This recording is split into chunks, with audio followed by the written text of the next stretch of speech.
Les laboratoires de Space Pharma gravitent actuellement dans des satellites et sur la Station spatiale internationale.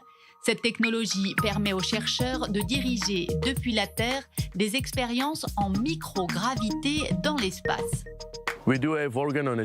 Nous utilisons des organes sur puce. Nous pouvons faire des cultures de tissus en orbite, 5000 km au-dessus de nos têtes. C'est fou. Il est possible qu'à cet instant précis, il y ait quelqu'un qui passe au-dessus de nous et qui est en train d'utiliser ces technologies de pointe pour développer un nouveau traitement ou une modélisation de médicaments dans l'espace qui pourra ensuite être utilisé sur Terre. Devant l'urgence provoquée par la pandémie du coronavirus, Space Pharma a décidé de proposer ses laboratoires aux hôpitaux et aux universités afin qu'ils puissent mener des tests et des expériences en toute sécurité. En effet, cette technologie homologuée par la NASA protège les astronautes de toute contamination par des virus et donc pourra a fortiori protéger les chercheurs.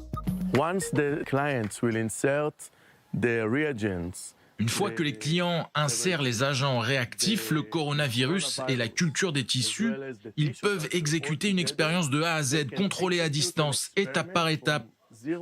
Ils n'ont plus besoin de toucher au laboratoire, c'est entièrement sécurisé.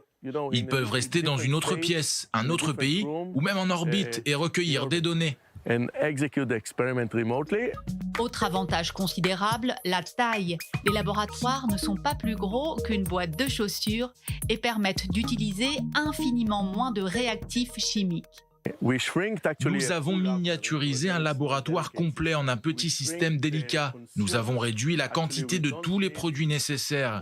Nous n'avons plus besoin, par exemple, de gros volumes d'agents réactifs pour mener des expériences et des tests.